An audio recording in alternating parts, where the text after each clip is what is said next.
Hello everyone, welcome to a new video of your Polyglot Academy. Today it's lesson 43 of our series to learn German up to a B1 level in 1 month, and today we're going to talk about the final subordinates with zu and damit. So let's start. Now, a final subordinate clause in German expresses the purpose or intention behind the action of the main clause. It's going to answer the questions why or for what purpose.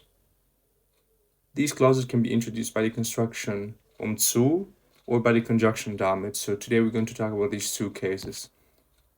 Now let's first consider an example. Ich habe Spanisch gelernt, in Spanien zu arbeiten. I learned Spanish to work in Spain. This complex sentence is made out of two smaller sentences. First we have the main clause, ich habe Spanisch gelernt, followed by the subordinate clause, in Spanien zu arbeiten. Main clause is telling the action of the sentence, I learned Spanish, and the final subordinate clause is telling the purpose of this action, to work in Spain. So we know that the subject learned Spanish in order to work in Spain. Now this final subordinate clause is introduced by the construction zu, so let's talk about it. First we have which is placed right at the beginning of the subordinate clause.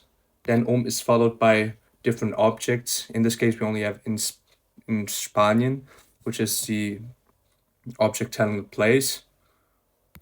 And then right at the end of the sentence, we have zu, which is preceding the verb to the infinitive for. So we have then different objects, zu, and right at the end, the verb which is expressing the action of the subordinate clause to the infinitive.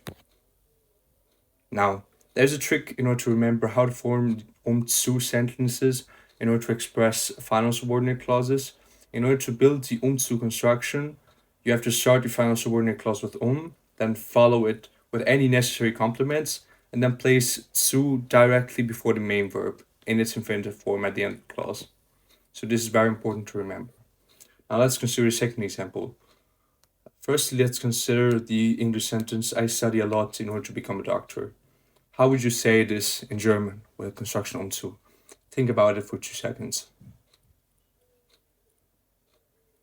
Well, I hope that wasn't too difficult. It would be, ich lerne viel, Arzt zu werden. And you can see that we have the same pattern as last time. We have 2 sentences. First, the main clause, ich lerne viel, I study a lot. And then, Arzt zu werden is going to be the subordinate clause, in order to become doctor. The construction zu is going to be a translation for in order to, and then become is going to be placed right at the end of the verb. It's werden, it's the infinitive verb, because it's a subordinate clause, and we already talked about subordinate clauses. We know that their verb is always placed right at the end in these clauses.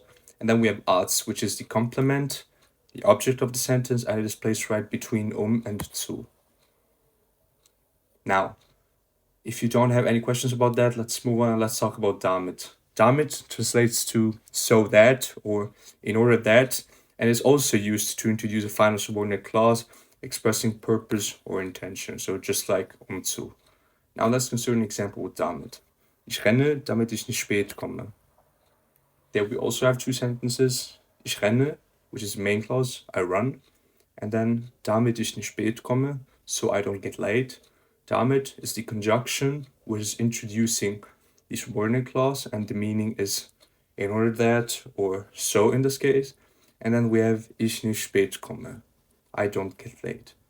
Now, I hope you're familiar with the construction of a subordinate clause, but as you can see, the verb is placed right at the end, and the subject is placed right after the conjunction. So we have damit ich, object, and then komme. Now, we talked about the fact that we can use both damit and zu in order to build final subordinate clauses, and here's a comparison.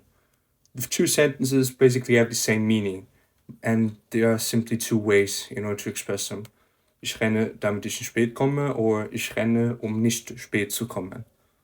The meaning is the same, and you are the one who can choose which sentence to use. Now let's consider a second example with damit so that you're more familiar with that. Damit ich Lehrer werden kann, muss ich Lehramt an der Universität studieren. In order to become a teacher, I have to study Lehramt at university, which is the subject you would study in German to become a teacher. The sentence is also divided into two. We have two parts. Now, in this case, we first have the subordinate clause, and then we have the main clause. But as we already talked about that, you know that it's interchangeable. We can change the order of the subordinate clause and of the final clause. The most important thing we can do is we can just still stay to the positions we have normally. Now, the subordinate clause is in this case damit ich Lehrer werden kann, and it's pretty straightforward. We have damit and then the sentence. Now, I hope you understood everything about the constructions with damit or unzu, and here are the exercises for today. Connect the following sentences with damit or unzu, and please write your answers in the comments so that I can correct them and so that I can understand whether you got it right or not. If you have any questions about whatsoever, just write it in the comments and ask me directly so that I can get to you. And I hope you understood the video. If you enjoyed it, please subscribe to the channel for more German learning videos, and I will see you next time. Have a nice day.